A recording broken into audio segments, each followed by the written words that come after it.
Welcome to teacher Thiru applied psychology. మనం ఈరోజు సైకాలజీలోని ముఖ్యమైన విషయాల గురించి నేర్చుకుందాం.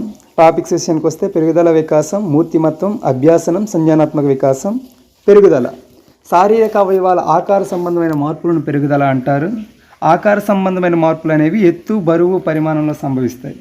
పెరుగుదల అనేది బయటకు కనిపించే కాళ్ళు, చేతులు, మొండెం వంటి బహిర్గత అవయవాలకే కాక గుండె, ఊపిరితిత్తులు, గ్రంథులు వంటి అంతర్గత శారీరక అవయవాలకు కూడా చెందుతుంది. కాళ్ళు, చేతులు పెరగడం, మొండెం పరిమాణం పెరగడం, బరువులో పెరుగుదల కూడా పెరుగుదలలోకి వస్తుంది.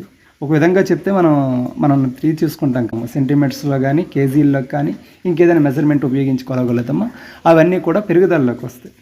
ఇకపోతే వికాసం అనేది శారీరక అవయవాల ఆకార సంబంధమైన మార్పులతో పాటు వాటి పనితీరులో వచ్చే మార్పులు కూడా. అయితే వికాసం గురించి కొన్ని డెఫినేషన్లు కానీ మనం చూసినట్లయితే ఇంకా నీట్గా అర్థమవుతుంది. అందులో అండర్సన్ చెప్పినటువంటి వికాసానికి డెఫినేషన్ చాలా బాగుంటుంది. అదేంటంటే వికాసం అనేది ఆకారాలను, ప్రకార్యాలను సమైక్యం చేసి విశదపరిచే క్లిష్ట ప్రక్రియ అని చెప్పాడు.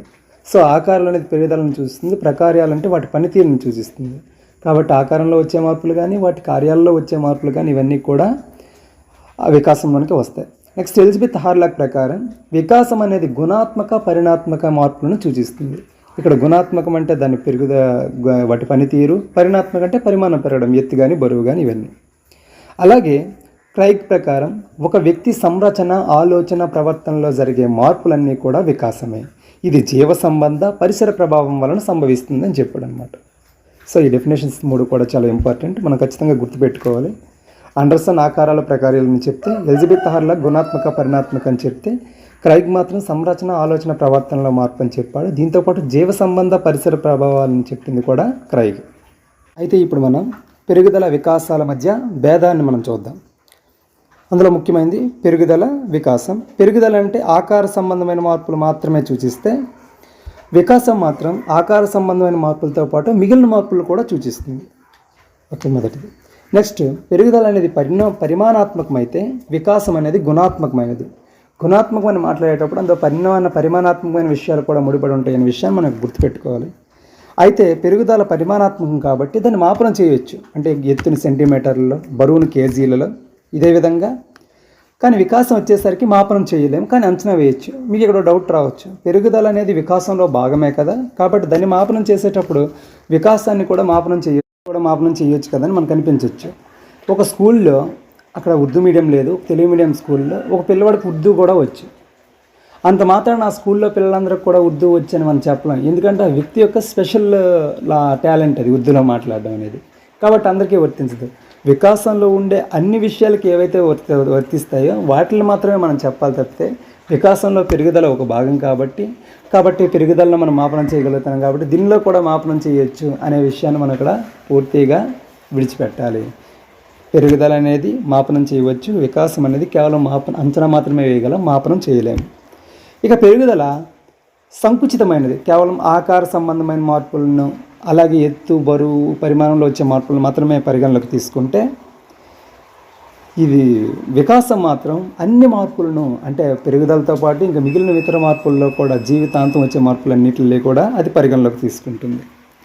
ఇకపోతే పెరుగుదల అనేది ఏదో ఒక దశలో ఆగిపోతుంది. ఉదాహరణకు ఎత్తు చూసుకుంటే ఒక 18 సంవత్సరాల పెరుగుదల ఆగిపోవడం, లేదా 21 సంవత్సరాలకు ఆగిపోవడం, అలాగే బరువు కూడా ఏదో ఒక దశలో ఆగిపోవడం, ఇవన్నీ జరుగుతూ ఉంటాయి. కానీ వికాసం అనేది పెరుగుదలతో సంబంధం లేకుండా నిరంతరం కూడా జరుగుతూ ఉంటుంది. ఇది ఒక నిరంతర ప్రక్రియ. పెరుగుదల అనేది వికాసంపై ప్రభావం చూపవచ్చు, ఎందుకంటే ఒక భాగం కాబట్టి ఇందులో జరిగే మార్పులు అందు మీద కూడా జరగవచ్చు. వికాసం అనేది పెరుగుదలతో సంబంధం లేకుండా జరుగుతుంది. ఒకవేళ పెరుగుదల ఆగిపోయింది కదా అంత మాత్రం వికాసం కూడా అయిపోతుంది అనడానికి వీల్లేదు. అది మనం ఇక్కడ బాగా గుర్తుపెట్టుకోవాల్సిన విషయం. మరో ఇంపార్టెంట్ టాపిక్ పరిపక్వత. దీన్నే పరిణితి అని కూడా అంటారు. ఒక వ్యక్తికి పుట్టుకతో సంక్రమించిన లక్షణాలు బాహ్యకారకాల ప్రభావానికి లోను కాకుండా వయసుతో పాటు, కాలంతో పాటు పెంపొందడమే పరిపక్వత. ఉదాహరణకు మనం చూసుకుంటే ఇక్కడ 2 డెఫినేషన్స్ ఉన్నాయి. క్రైగ్ ఏం డెఫినేషన్ ఇచ్చాడంటే, పరిపక్వత అనేది జన్యు పటిష్టాన్ని సూచిస్తుంది, ఇవి జీవిలో ముందుగా నిర్ణయించబడిన ప్రణాళిక మార్పుతో సంభవిస్తుంది అని చెప్పాడు. ఇక గెస్సెల్ విషయానికి వచ్చేసరికి, పరిపక్వత అనేది జన్యు ప్రభావాల సంకలనం. పరిపక్వత అనేది ఒక జీవిత చక్రంలో కాలక్రమయుతంగా పనిచేస్తుంది. జన్యు ప్రభావాల సంకలనం అని చెప్తే గెస్సెల్, జన్యు పటిష్టం అని చెప్తే ఎక్రాయిగి, ఇక్కడ మనం గుర్తుపెట్టుకోవాలి.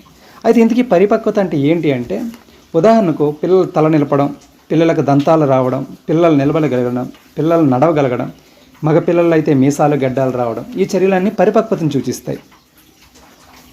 ఇకపోతే వికాస్ చర్యల విషయానికి వచ్చేసరికి పిల్లలు చదవగలగడం, పిల్లలు రాయగలగడం, పిల్లలు పరిగెత్తగలగడం. ఇక్కడ చూస్తే పిల్లవాడు మాట్లాడడం అనేది సాధారణంగా తాత, అవ్వ ఇలా కొన్ని పదాలు వాడతాడు కదా, ఇవన్నీ కూడా మాట్లాడగలుగుతున్నాడు అంటే అది పరిపక్వత. అలా కాకుండా చదవగలుగుతున్నాడు అంటే అది వికాసం. పిల్లలు రాయగలగడం, ఏదైనా ఒక రాయగలగడానికి పరిపక్వత అయిన అంశం ఏంటంటే వస్తువులు పట్టుకోవడం, ఒక పెన్ను పట్టుకోవడం కానీ, ఒక చాక్ పీస్ పట్టుకోవడం కానీ, ఏదైనా పట్టుకోవడం అనేది స్వతహాగా నేర్చుకుంటాడు, అది పరిపక్వత. అలా కాకుండా ఒక అభ్యసనం ద్వారా నేర్చుకుంటాడు రాయడం అనేది. కాబట్టి రాయడం అనేది ఎందులోకి వస్తుంది అంటే వికాస చర్యల్లోకి వస్తుంది. పిల్లలు అన్య భాషలు మాట్లాడగలగడం, ఉదాహరణకి పిల్లవాడు చిన్న పదాలను మాట్లాడగలుగుతాడు, తన మాతృభాషలో అనుకరణ ద్వారా నేర్చుకుంటాడు కాబట్టి, తనకు కొత్తగా ట్రైనింగ్ అవసరం లేదు కాబట్టి అవన్నీ కూడా పరిపక్వతలకు వస్తాయి. కానీ అన్ని భాషలు తన సొంత భాష కాకుండా ఇంకే భాష నేర్చుకున్నా దాన్ని మనం వికాస చర్య అంటాం. ఒక విషయానికి పరిపక్వత చర్యలైనా వికాస చర్యలైనా అన్నీ కూడా వికాస చర్యలే, ఒక వ్యక్తిలో వస్తున్న మార్పులే. కానీ స్వతహాగా ఏవైతే ఉన్నాయో వాటన్నిటికి ఒక పేరు పెట్టి దానికి పరిపక్వత అని పేరు పెట్టుకున్నాడు. అంటే అది మనం ఆగలేనటువంటి విషయాలు. ఉదాహరణకి ఎత్తు పెరగడం అనేది ముందుగా నిర్ణయించబడి తన 10 సెంటీమీటర్లు పెరగాలనుకున్న ఆ జన్యుపరంగా ఉంటుంది కాబట్టి మనం దాన్ని ఆపలేము. కానీ అన్ని భాషలు నేర్చుకోగలగడం అనేది ఒక విద్యార్థికి హిందీ నేర్చుకోవాలన్న తాపత్రయాన్ని కానీ ఆ వనరులను కానీ మనం అందుబాటులో ఉంచినప్పుడు ఆ భాష ఎప్పటికీ రాదు. అది మనం ఇక్కడ గుర్తుపెట్టుకోవాలి. ఒక పిల్లవాడు మాతృభాషలో మాట్లాడగలగడం అనేది ఖచ్చితంగా పరిపక్వత విషయం. పిల్లవాళ్ళు మాతృభాష మాట్లాడడం అనేది అనుకరణ ద్వారా జరుగుతుంది. అనుకరణకు మూలం పరిపక్వత. మానవ వికాస సూత్రాలు, ఉదాహరణకి మానవ వికాస సూత్రాల్లో కానీ మనం పరిశీలించినట్లయితే, ఒకటి అవిచ్ఛిన్నమైన ప్రక్రియ లేదా నిరంతరమైన ప్రక్రియ. అంటే ఇది ఏదో ఒక దిశలో ఆగిపోకుండా నిరంతరం కూడా పుట్టుకతో మొదలైన వికాసం అనేది చనిపోయినంత వరకు కూడా జరుగుతూ ఉంటుంది. రెండవది వికాసం ఖచ్చితమైన నమూనాలో కొనసాగుతుంది లేదా క్రమయుతంగా సాగుతుంది. ఉదాహరణకు చిన్నప్పుడు చిట్టి పలుకులతో మొదలైన భాషా వికాసం తర్వాత రాను సంభాషణలు గాను ఆ తర్వాత పెద్ద భాషా నైపుణ్యాల వైపు కూడా కొనసాగుతూ ఉంటుంది. ఇక ఖచ్చితమైన దిశానియమం ఉంటుంది. ఉదాహరణకి ఇందులో 2 సబ్ టాపిక్స్ ఉన్నాయి. శిరపాదాభిముఖం, 2 సమీప దూరస్థ వికాసం. శిరపాదాభిముఖ వికాసం అంటే ఏంటంటే ముందు తల నిలపడం, తర్వాత నడుము నిలిపి కూర్చోవడం, తర్వాత కాళ్ళు నిలిపి నడవగలగడం మొదలు పెడుతూ ఉంటాడు. ఇకపోతే సమీప దూరస్థ వికాసం అంటే ఏంటంటే ముందుగా తన బాడీకి ఏదైతే దగ్గరగా ఉండే అవయవాలను పెద్ద కండరాలపై అవగాహన ఉంది, తర్వాత చేతులు నిలపడం, తర్వాత వేళ్ళు ఉపయోగించి పనులు చేయడం అనేది జరుగుతూ ఉంటుంది. ఇక తరువాత ప్రాగుక్తీకరించవచ్చు. అంటే మనం చిన్నప్పుడు చూసుకుని ఇలా చదువుతాడు కాబట్టి పెద్ద అయితే ఎలా అవుతాడని మనం చెప్పగలుగుతాం కదా, దీన్నే ప్రాగుక్తీకరణ అంటే అంచనా వేయవచ్చు. వికాసం వైయక్తిక భేదాలను పాటిస్తుంది. అంటే ఒక వ్యక్తి 5 నెలల వయసులోనే ప్రాకడం ప్రారంభిస్తే ఒక విషయం 6 నెలలకు గాను, ఇంకో పిల్లవాడు 8 నెలలకు గాను ప్రాకడం మొదలు పెట్టవచ్చు. కాబట్టి అందరిలోనూ ఒకే దిశలో ఒకే వికాసం ఉంటుందని మనం చెప్పలేం. ఖచ్చితంగా వికాసం అనేది వైయక్తిక భేదాలను పాటిస్తుంది. ఇకపోతే వికాసం పరస్పర సంబంధంగా ఉంటుంది. శైశవ దశలో మొదటి పరిమాణం తక్కువగా ఉంటుంది, కావున మానసిక వికాసం తక్కువగాను లేదా నెమ్మదిగాను ఉంటుంది. నైతిక వికాసం, అమూర్త వికాసం అనేది వీటి మీద ఆధారపడి ఉంటుంది. కాబట్టి మానసిక వికాసం మీద మిగిలిన వికాసాలు ఏ విధంగా ఆధారపడి ఉన్నాయి, లేదా శారీరక వికాసం మీద ఇంకా ఏ వికాసాలు ఆధారపడి ఉన్నాయి, ఇవన్నీ కూడా ఒకదానికొకటి కోరిలేటెడ్గా ఉంటాయి అన్నమాట.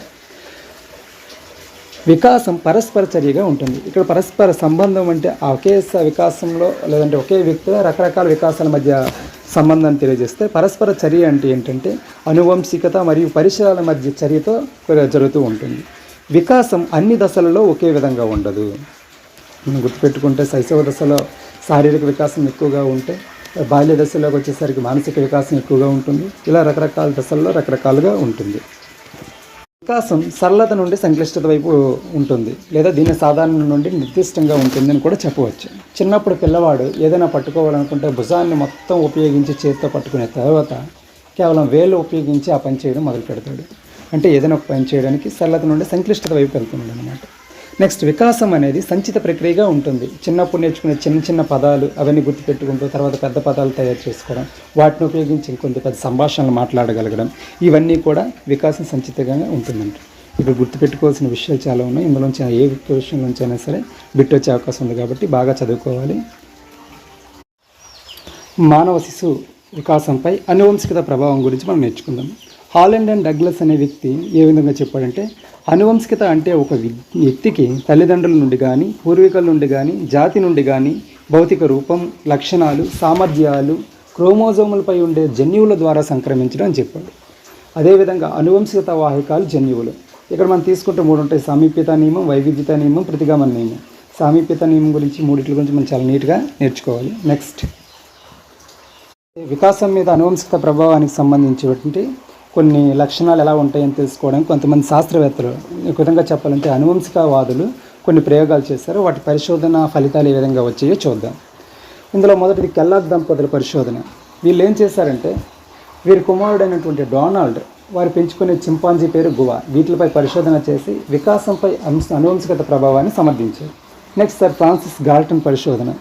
ఇతను దేని మీద చేశారంటే, ఒక 997 మంది ధనిక కుటుంబ వంశవృక్షాన్ని, అలాగే 997 మంది పేద కుటుంబ వంశవృక్షాన్ని పరిశీలించి దాని మీద పరిశోధనలు చేసి వికాసంపై అనువంశికత ప్రభావాన్ని సమర్థించారు. అలాగే డగ్డోల్ జూక్స్ మీద ప్రభావం కానీ, గోడార్డ్ మార్టిన్ కలికాక్ కుటుంబం, తనకి 2 వైఫ్స్ ఉంటే ఫస్ట్ వైఫ్ ఫ్యామిలీ మీద, సెకండ్ వైఫ్ ఫ్యామిలీ మీద కూడా పరిశోధన చేశాడు.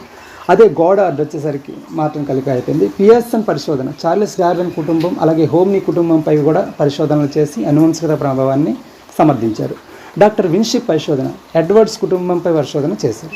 ఫ్రీమన్ పరిశోధన, కవలలు, అన్నదమ్ములు, దాయాదులపై పరిశోధన చేసి ప్రజ్ఞకు అనువంశికత సహసంబంధం ఉంటుందని చెప్పాడు.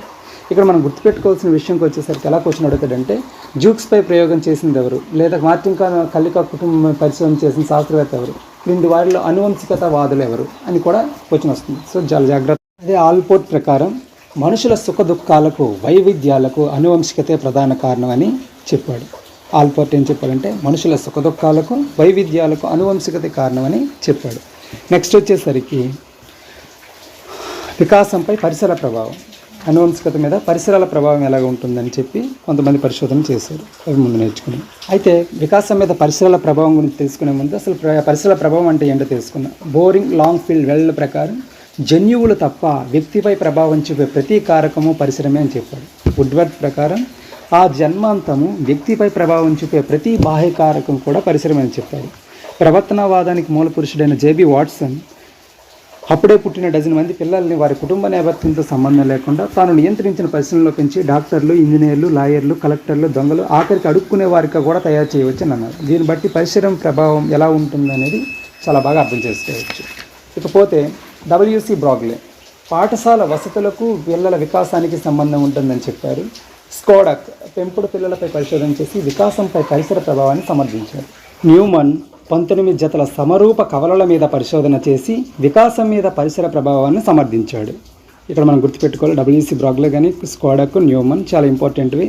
సో ఇక్కడ ఎవరి మీద పరిశోధనలు చేశారు, వాళ్ళ పరిసర ప్రభావం ఏ విధంగా వచ్చింది, ఇవి కూడా గుర్తుపెట్టుకోవాలి. తర్వాత విషయానికి వచ్చేసరికి గార్డన్.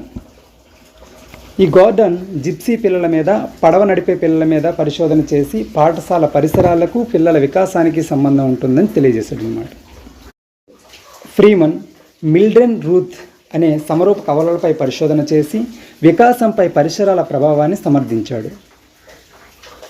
ఈ అనువంశికత ప్రభావం కావచ్చు లేదా పరిసర ప్రభావాలు కావచ్చు, ఈ రెండు కూడా సమిష్టికి ఏ విధంగా ప్రభావం చూపుతాయి తెలుసుకుందాం.